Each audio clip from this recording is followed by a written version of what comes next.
Tonight on CTV News at 6, the potential return of photo radar. 10 Edmonton locations targeted for automated enforcement. I don't think they need to be everywhere, but problematic intersections make sense to me. Back on the ice after a hockey team bus crash. We really started to realize, man, we weren't going to make that turn. And sensational slam. An Edmonton teen wows the basketball world. Hitting that dunk and getting swarmed was epic. It was so epic. Could be an ugly day on roads tomorrow after a sloppy mess today starts to freeze over, and we have another chance of freezing rain followed by a couple centimeters of snow coming later tonight.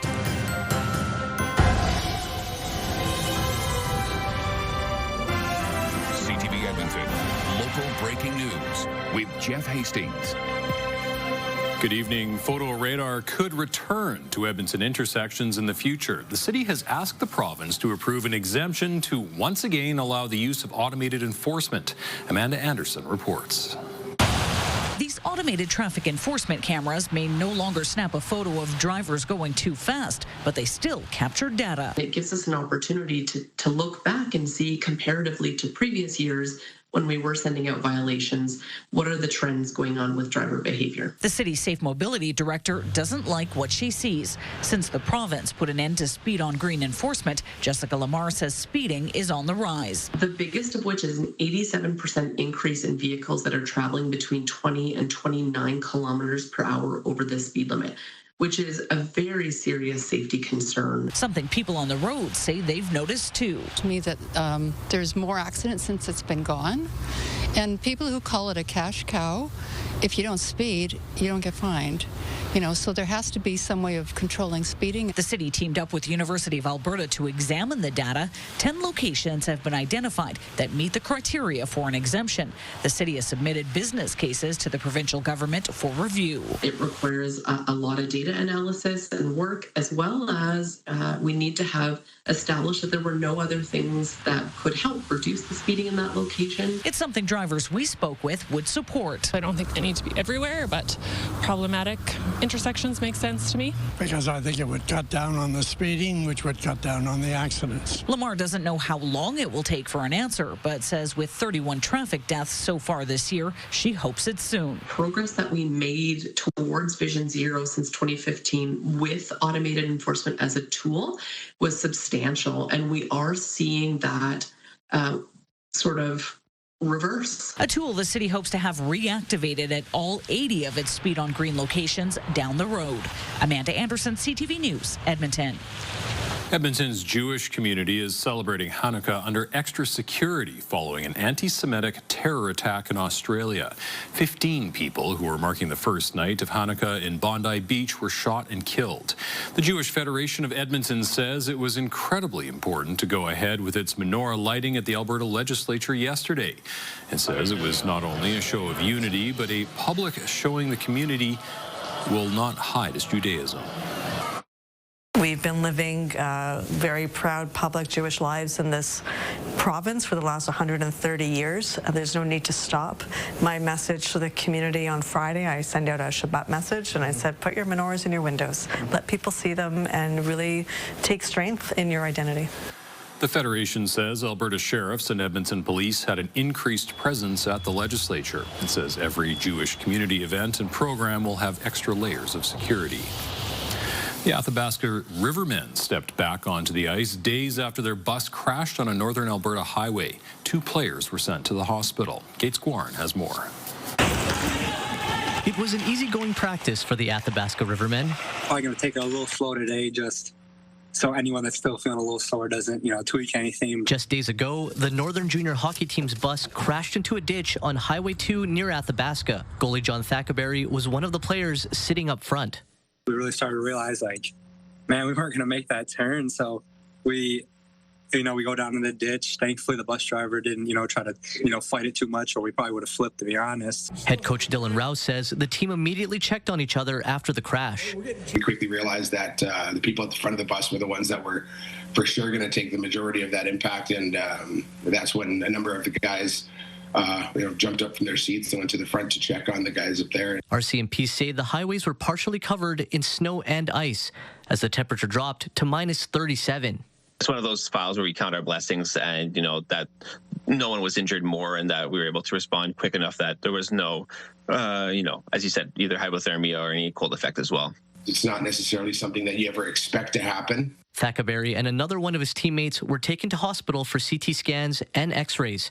He was released shortly after. The hospital, was great with me, so they, got out good. So we all got pretty lucky. The news brings to mind the 2018 Humboldt Broncos bus crash in Saskatchewan. 16 members of the hockey team died after their bus was hit by a semi-truck. Last week's crash resulted in minor bumps and bruises for most. It could have gone a lot worse. Rouse says despite the crash, the team are in good spirits and are eager to get back into game shape. I think when you go through these situations as a team, they could bring you closer for sure. Gates Gorin, CTV News, Edmonton. A man was taken to hospital after being hit by the LRT this morning. Acute Care Alberta says the man was brought to the Royal Alex in stable condition. Edmonton Transit says it happened around 7:30 this morning near Bonnie Doon Station. Police say the man's injuries are minor. Elections Alberta has given the go-ahead for a petition on Alberta separation. Alberta's chief electoral officer approved a notice of intent from the Alberta Prosperity Project. The group had to reapply after the province put forward amendments to the Citizen Initiative Act earlier this month. The group has until January 11th to apply for a petition that could lead to a referendum on separation. A rival petition by the Forever Canadian group has collected more than 450,000 signatures calling for Alberta to remain in Canada. There's a new building downtown dedicated to serving the homeless. Boyle Street Community Services has moved into its new home at the King Thunderbird Centre. Jeremy Thompson reports. When you look at this building now, there's hope. There's hope for our people. From the moment you enter the building, it's evident the King Thunderbird Centre, or Ogamau Piatsu Gamik in Cree, is designed to welcome people in. First and foremost, this is a place of ceremony, a place where people can have that ceremonial and cultural grounding to their healing journey. It's been 4 years since Boyle Street Community Services bought this old paintball arena with a vision for its new headquarters. There's office space for staff and different rooms where the vulnerable and homeless can get help in spaces designed to meet their needs. We were touring a bunch of people around, and one of our community members just said, "This is for us," almost in disbelief, and that was really touching to me. The center has 3 dens like this one where people can come to access professional services like housing and healthcare supports. While they wait, they can also just relax, hang out with friends, do some laundry, maybe play a game or two. Moving from its old building by Rogers Place has been a bumpy road for Boyle Street. In late 2022, its development permit was revoked after nearby business and resident groups raised safety concerns, worried Boyle Street would be operating an overnight drop-in shelter and supervised consumption site. Neither of those services are offered here. What we saw reflected in this process was the way often the people that we serve are treated in the community and the way that they are wanted to, not to be around, to be pushed out. This whiteboard gives a glimpse of what's actually been on offer since mid-November during the center's soft launch: a housing workshop, learner's permit lessons, and Cree classes. Most people haven't even noticed that we're open, and we've had 2,000 visits in the last month. Now that the King Thunderbird is officially open, Boyle Street only expects to get busier. Jeremy Thompson, CTV News, Edmonton. The newly renovated 4th-floor atrium at the U of A Hospital is now open to patients, families, and staff. The $3 million waiting room has been in the works for more than 20 years. Eric Takash reports. A brand new space for all to enjoy at the University of Alberta Hospital, a peaceful atrium designed as an escape from the medical areas of the building. You step out and you get to be in an environment that really does brings you so close to nature and allows you to be in a very light and bright area, which allows them to be able to hopefully heal better and be in a more resilient and strong mood as they work through whatever they're going through. The newly renovated 4th-floor atrium atrium is modeled after Edmonton's river valley. It is to bring the outdoors indoors. Edmonton have pretty harsh winters, so anything that brings the opportunity to bring that back indoors for staff, I think is a huge opportunity, and I think patients and families will equally enjoy it. The area includes 2 screens where people can monitor the progress of surgeries. You can come, you can check the surgical board to know where your loved one is in the process, but you can also have some quiet time at a very difficult time. Court Carruthers has experienced difficult times at the hospital over the years while taking care of his mother. He donated $1 million to the cause. It could be hours, it could be days, it could be weeks where you're just spending a lot of time waiting. It's not restful time, it's not peaceful time, it's stressful time because you're waiting to see if someone's going to get better, if there's another treatment that can be undertaken. And so having a calm place to do that, I think, is really important. In total, the University Hospital Foundation raised $2.9 million for the project. It became a priority to Carruthers and his family years ago. When you're here for maybe 2 months in one sitting, this becomes your home. It becomes your workplace. It becomes where friends come to visit, where you have lunch with people, dinner with people, just kind of here all of the time. Now, thanks to Carruthers and other donors, the new space is able to be enjoyed by all. Merrick Takash, CTV News, Edmonton. Women's hockey is growing in Canada. More spectators, sponsors, and young girls are paying attention. There's a new push from Hockey Canada to expand opportunities. CTV's Connor Hawk reports.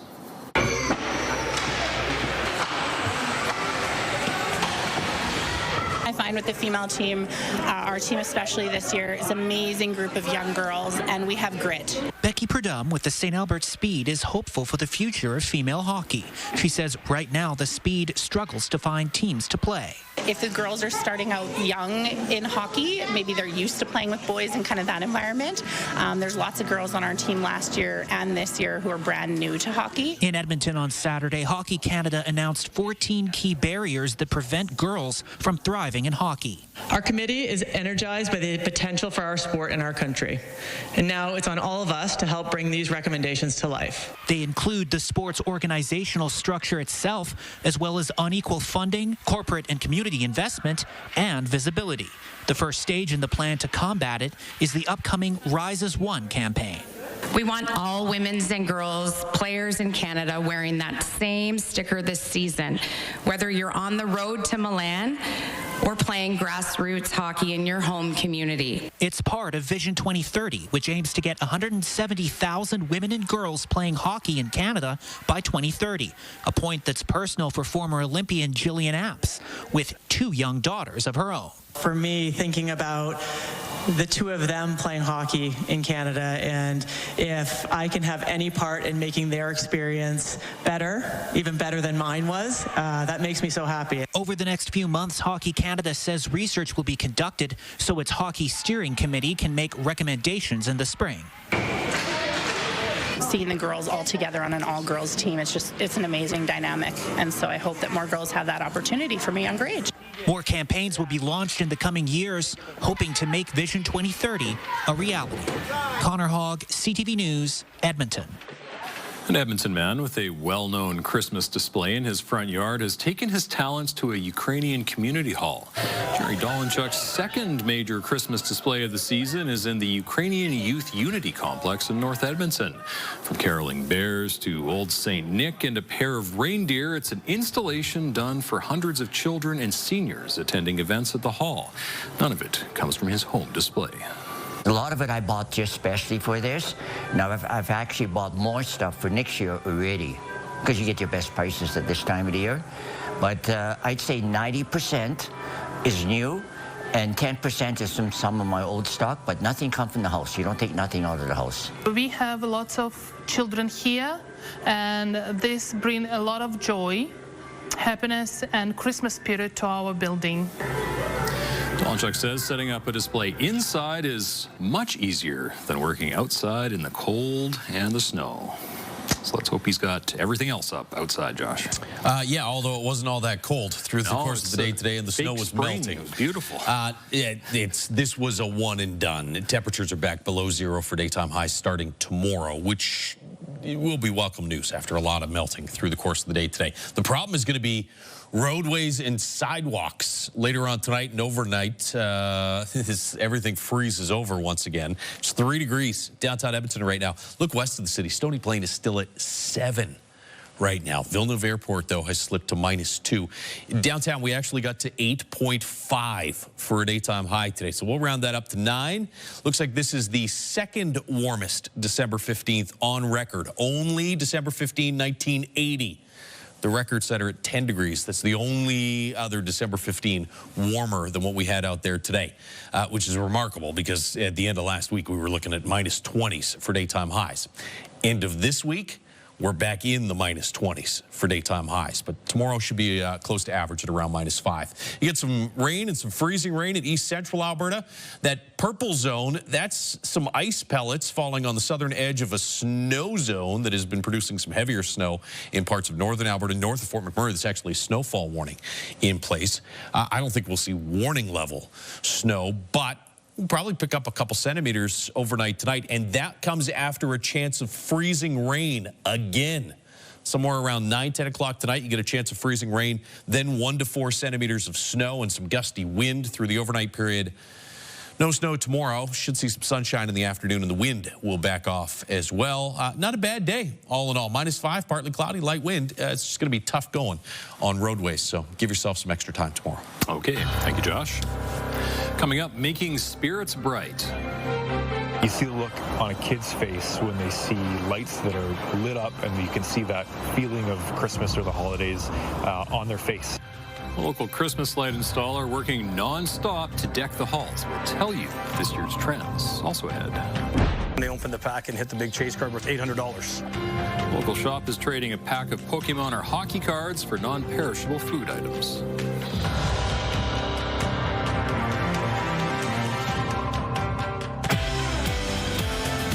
Coming up Tuesday on your morning, holiday party munchies that are easy on the budget. Inspiration to feed your friends and your family without stretching your finances. Your Morning Edmonton, weekdays. Brought to you by James H. Brown Injury Lawyers, the heavy hitters of injury law.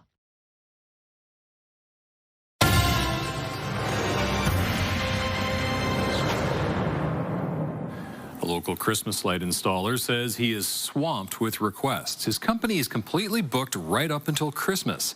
As CTV's Narman Issa reports, the lights can get you into holiday spirit and even reduce stress.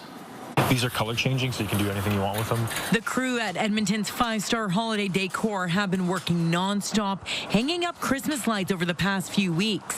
Every year, it gets busier and busier. People want to celebrate more and more each and every year. Company owner Stephen Knight says every year they figure out what the big trend for lights will be. Sometimes it's super classic. This year, we're seeing a big trend back towards colors, pastels, your classic reds, your greens. Stephen Knight says that Christmas lights technology has changed over the past few years. Now, you can still opt for the traditional LED lights. However, he says a lot of homeowners and businesses are going to the more permanent route where these Christmas lights can change color to anything you want, changing up how your Christmas decorations look like. The way we install, when a homeowner comes home, they see their lights on. They don't have to run inside and flick the button. So it really does make the display for you. While Christmas lights provide a festive feeling, it's also good for reducing stress. They actually naturally calm our nervous system. So just seeing those lights, it just calms our inside, which probably we associate as that sense of joy and that sense of happiness. The psychologist says ambient lighting at night helps regulate our circadian rhythm, which helps with our sleep, our mood, and they actually helps with your overall seasonal depression and those types of feelings that can kind of come up. Sukaina El-Shakawi says seeing homes decorated for Christmas also brings a sense of community, a sentiment shared by Knight. You see the look on a kid's face when they see lights that are lit up, and you can see that feeling of Christmas or the holidays on their face. It's super exciting that we get to bring that to people every year. Christmas joy, one light bulb at a time. Narmisa, CTV News, Edmonton. The Leduc Sports Card and Collectible Shop is full of food this season. The hobby spot is usually stacked with sports collectibles. Right now, it's hoping to run out of room for donations for the Leduc Food Bank. This is its 5th year collecting canned and dry goods along with cash to make Christmas a bit brighter for others. This coming Saturday, every donation gets a pack of Pokemon or hockey cards. And the neat thing for us was someone came in on Saturday and donated like 100 food bank items, and they got some packs of Pokemon, and they opened the pack and hit the big chase card worth $800. So someone came in and got an $800 card for doing the right thing, and that helps fuel the stories as well and helps get people to the shop. Last year, an anonymous donor helped the store hit the $50,000 goal. As for food, in 2024, more than 4,700 kilograms were dropped off. A local group made up of more than 50 singers are using their voices to help Edmonton's food bank.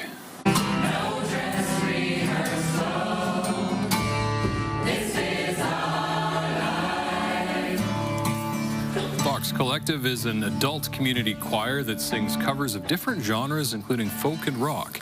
You don't need to audition to be a part of the group. You just need a passion for singing. When I moved here, I looked around at the choir scene, loved what was happening, but I wanted to create a really laid-back space where people could come together in community and it be a low-pressure vibe and really lean into creativity versus perfection. The Sing Your Heart Out, the Vox Collective concert takes place tonight. Metro Cinema at 7:30. Tickets are $20. All proceeds go to the food bank. Still ahead on CTV News at 6, Throwdown.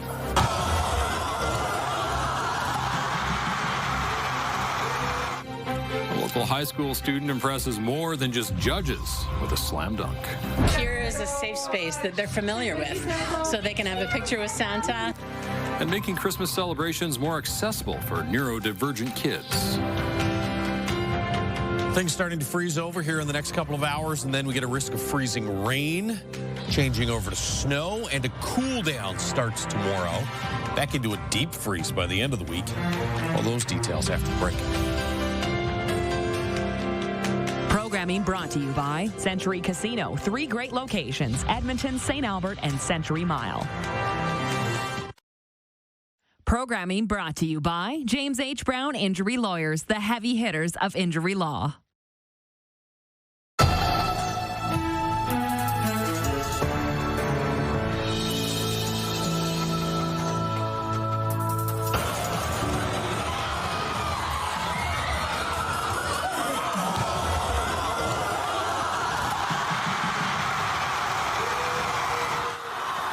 That was the shot that won Jordan Hunter the 42nd annual dunk contest this weekend at Jasper Place High School.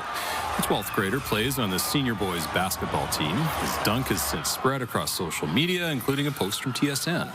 Hitting that dunk and getting swarmed was epic. It was so epic. I didn't practice as much as people might think. It was just a couple times during practice. Hunter also has talents off the court. He sang and played piano during the dunk contest opening ceremonies. And he has 100% average in geometry. I don't know what's more impressive piano, is like the dunking, angles on that, off of this, and then the dunk is good, but he's tall. Your New York Knicks could certainly use him. No, Knicks don't need him. We're going to win the NBA Cup tomorrow night. Take a look outside right now. River Valley Sky Camps brought to you by Action Furnace. Fixed Rider, it's free. 3 degrees after hitting 8.5 for a daytime high today. 9 in Edmonton, -9 to the north. In Slave Lake for a high was -10. In Fort McMurray, Grand Prairie only got to -16. You had some double digits across the south. Here's what's coming. Tomorrow, back to around average. -5 range in the afternoon, -15 in the morning. It'll be a lot cooler tomorrow morning.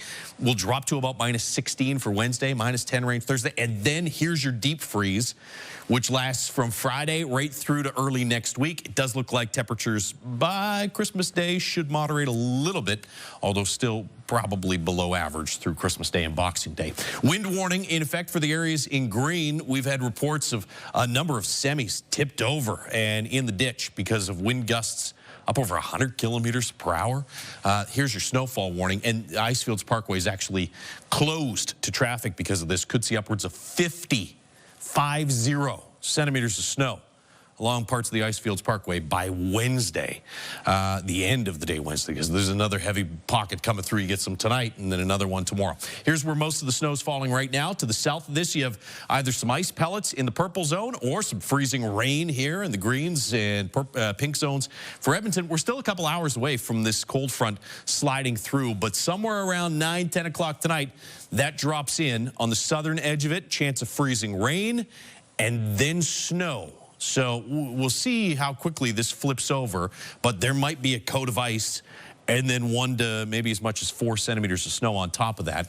That should all be done by early tomorrow morning. You may see some snow, Red Deer off to the southeast tomorrow morning, but for the morning commute in Edmonton, just mostly cloudy skies and then some clearing through the afternoon. Here's the next system, and there is some question as to where exactly these heavier pockets of snow are going to develop through the day Wednesday, but I think some areas are going to get close to 20 centimeters, so anywhere between 10 and maybe 20 centimeters of snow dumped through the day Wednesday on parts of central and northwestern Alberta.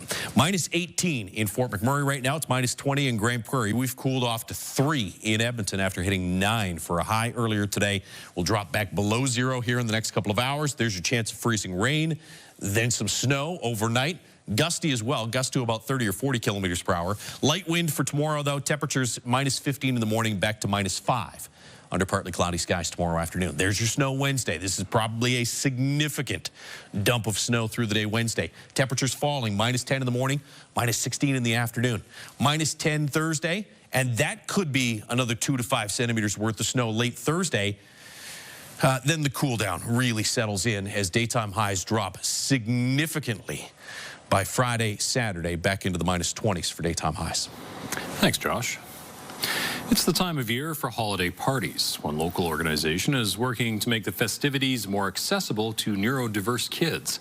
Children's Autism Services held 2 parties this weekend, one for kids who need quiet, one for kids who prefer more noise.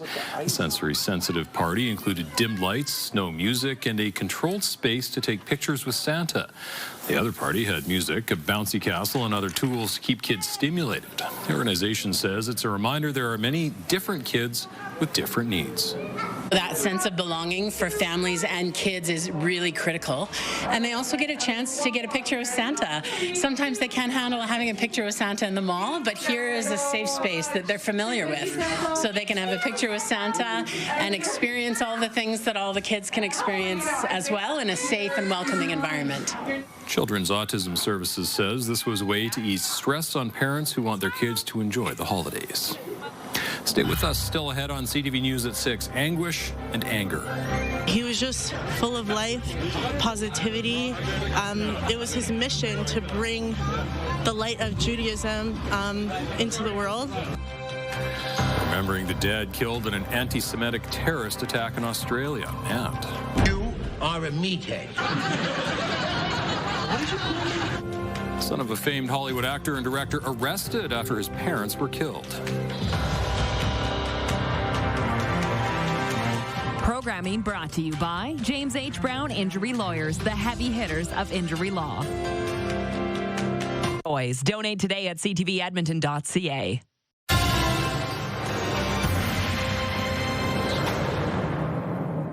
Anguish and anger after an anti-Semitic terror attack in Australia that killed 15 people. A father and son are alleged to have targeted members of Sydney's Jewish community who are marking the first night of Hanukkah. As CTV's Judy Trin reports, the government is facing scrutiny over its handling of unchecked hatred while promising an overhaul of gun laws. Uniting hundreds of mourners 24 hours after a mass shooting on Bondi Beach. Violence that turned the celebration of Hanukkah into carnage. Hundreds of people running and screaming off the beach. So I turned around and we just started running back as quick as we could back to our hostel. At least 15 people were killed, dozens were wounded. The victims range in age from 10 to 87 years old. Among those killed, the rabbi leading the celebration, Eli Schlanger, who had relatives in Toronto. He was just full of life, positivity. It was his mission to bring the light of Judaism into the world. Authorities call the attack terrorism and anti-Semitic. The offenders are a 50-year-old and 24-year-old male who are father and son. Police aren't releasing the suspect names, but Australian media are identifying them as Sajid Akram and Naveed Akram. The father was shot by police and had immigrated in 1988 as a student. His son Naveed was born in Australia. He was examined on the basis of being associated with others, and the assessment was made that there was no indication of any ongoing threat. 38 other people remain in hospital, but the death toll could have been much greater if not for a bystander. Ahmed Al-Ahmed, a local fruit vendor from Syria, tackled the older suspect and was also shot multiple times. 2 decades ago, Ottawa Rabbi Chaim Mendelson participated in the Hanukkah ceremony on Bondi Beach. He calls Ahmed a hero. He is literally the light in the darkness. He is the silver lining of this story. He is the reminder that there is a safe future for all of mankind to live together. In the aftermath of this attack, Australia's leaders are promising to tighten already tough gun laws, including putting limits on the number of guns a person can own, as well as reviewing licenses. Judy Trin, CTV News, Ottawa. In California, police have arrested 4 alleged members of an extremist group who were planning a series of bombing attacks on New Year's Eve. The plan stated that the IEDs would be complex pipe bombs. It included instructions on how to manufacture the bombs and contained guidance on how to avoid leaving evidence behind that could be traced back to them. The FBI says the accused are members of an offshoot of a pro-Palestinian group dubbed the Turtle Island Liberation Front. Court documents show they were arrested last week east of Los Angeles, where they were allegedly preparing to test improvised explosive devices. The manhunt is back on for the person behind a deadly shooting at Brown University after police released a man they detained. Students at the Rhode Island school are grieving and confused. When the shooting happened, it took 4 hours to get even a single video of the perpetrator released. And the fact that we're in such a surveillance state, but that wasn't used correctly at all is just so deeply frustrating. Police are looking for the person seen in surveillance footage walking down a road near the campus moments after the shooting. 2 students were killed, 9 others injured after the gunman opened fire in a school building. Famed actor and director Rob Reiner and his wife have been found dead in their Los Angeles home. Their son is under arrest. CTV's Andrea Case reports on the death of the man who directed huge Hollywood films, including The Princess Bride and A Few Good Men. You are a meathead. From a career started in front of the camera, Rob Reiner went on to be one of the most successful filmmakers of all time. The man behind so many iconic films lived in the quiet, upscale Los Angeles neighborhood of Brentwood. That quiet was shattered on Sunday afternoon when emergency crews responded to a 911 call after 3:30. At the home, they discovered 2 bodies, a man and a woman, and it was quickly ruled a homicide. Search warrants were issued, and a coroner identified the deceased as Rob Reiner and his wife, Michelle Singer Reiner. The couple's bodies were discovered by their 28-year-old daughter, Romy. 6 hours later, a shocking arrest was made. We're able to take into custody Nick Reiner, a suspect in this case. Hi, I'm Marty DeBergen. 78-year-old Reiner was an award-winning writer, director, and actor. He was known for directing iconic films, including This Is Spinal Tap, The Princess Bride, and A Few Good Men. You can't handle the truth. What you really take away from his movies is a generosity, right, where it's not about his style, it's about serving the work, and it's about giving room to actors. The Reiners have been married since 1989. Ironically, it was on the set of a romantic comedy they met. When he went into When Harry Met Sally, he met Michelle Singer, fell in love, and changed the ending of the movie to a happy ending. Tributes are pouring in for the couple. Jane Fonda wrote Rob and Michelle Singer Reiner were always coming up with ideas for how to make the world better, kinder. President Barack Obama wrote, "Beneath all of the stories he produced was a deep belief in the goodness of people and a lifelong commitment to putting that belief into action."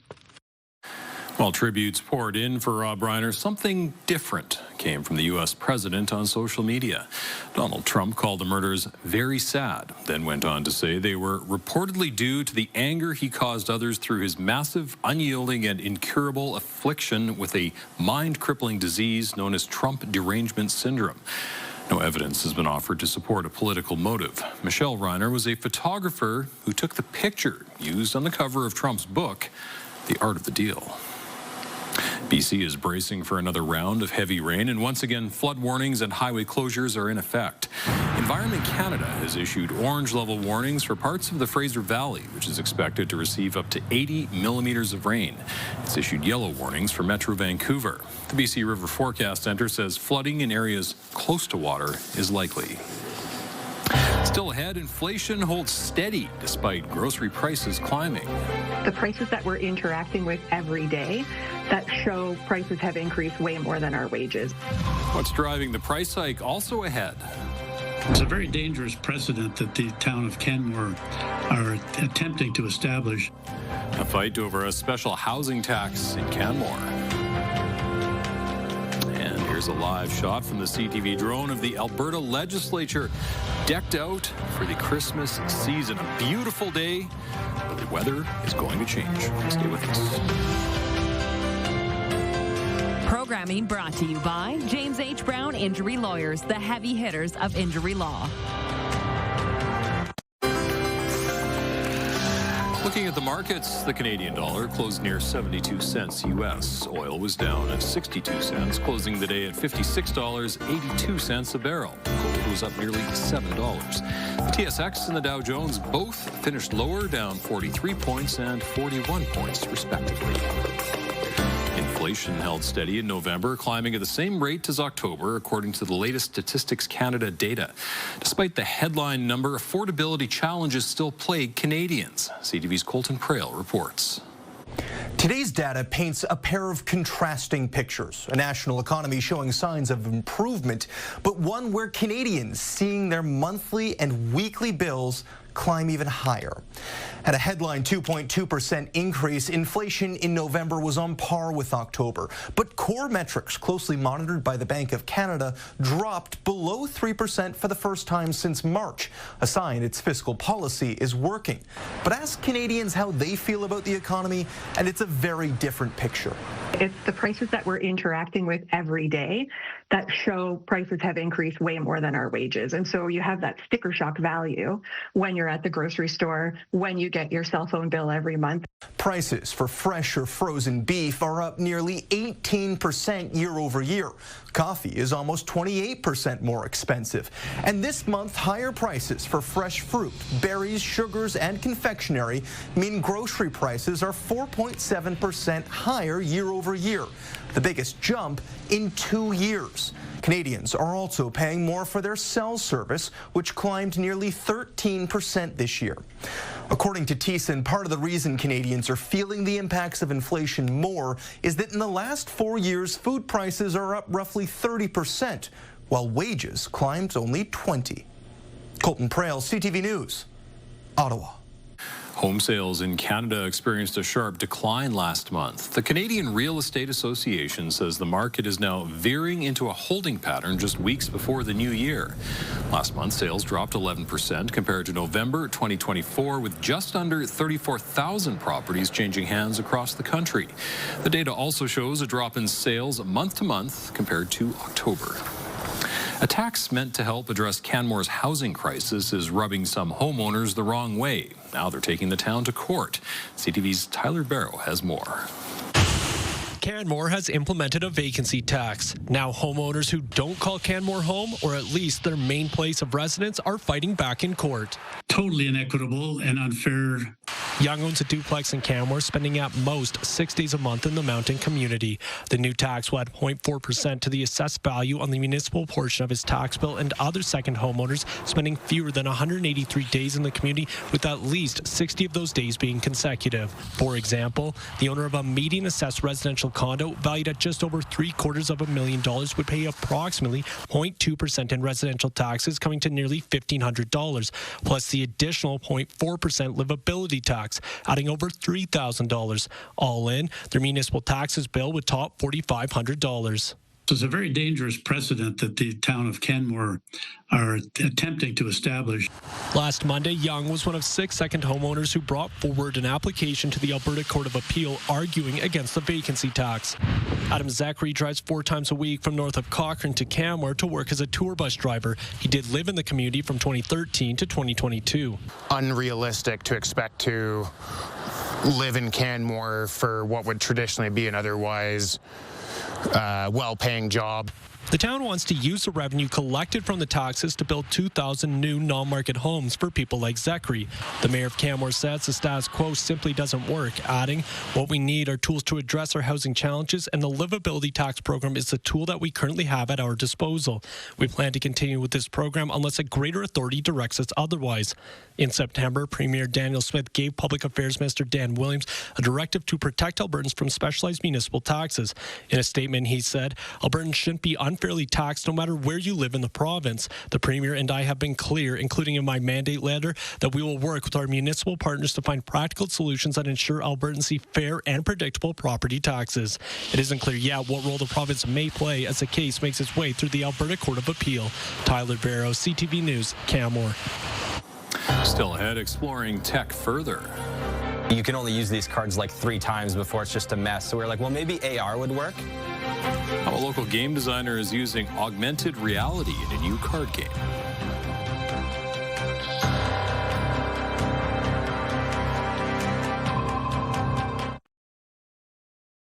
We've got another great night of entertainment coming up right here on CTV. Programming brought to you by Southview Acura. Experience the elegance of the all-new Acura ADX.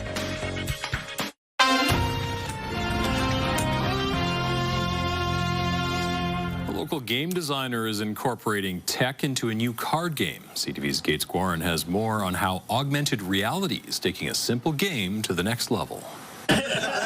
Ryan Stewart was looking for a new way to share some laughs with his friends. When I was in college, me and my buddies would always try to find like crazy games to play or like drinking games or anything that was like a social activity like Cards Against Humanity. But he says those games lost their novelty, and he set out to create a new one of his own. He landed on the idea of being able to write prompts and challenges for others to try and do. And then we started playing it. We're like, you know what, this would actually be kind of cool. Like a lot of other people thought it was fun to play. After a few years of development, Katzenjammer was created, but not without some futuristic tweaks. Originally, the cards would fold open and you'd have to write dares in. And we're like, oh, well, you can only use these cards like 3 times before it's just a mess. So we're like, well, maybe AR would work. The use of augmented reality hides the prompts on the cards and are only revealed when using the game's phone app. Nate's Mike McCready says AR can be seen across many different industries already. The trades, service work, and transportation, just to name a few. So have you ever looked at Google Maps? Google Maps has the ability to overlay directional icons such as arrows and whatnot in where you need to get travel to. Gamers would also be familiar with augmented reality. Another way would also be in entertainment, such as Pokemon Go would be probably one of the more common AR applications that we've seen. McCready says even though we're seeing real-world examples, it's still tech that could be explored even further. Augmented reality still is a bit of a niche area. It hasn't become ubiquitous in every aspect of our life, but I think the more use cases we see will be helpful. Katzenjammer is one of those cases, and Stewart hopes to inspire the next game designer to create something they're passionate about. The reason I made this game is because I wanted to play it and there wasn't a game there. So I think if you're working on a game, AR or not, it's like, do you enjoy playing this game? I think that's the most important part. Gates Gorin, CTV News, Edmonton. All right, lots to keep track of over the next, well, several days in the weather forecast. Yeah, even just over the next couple of hours. Take a look at 9 p.m. Temperatures are back below 0 around that 9 p.m. time frame. We've got a chance of some freezing rain. No guarantee, but a pretty decent chance that we'll see at least some freezing rain. Windy as well.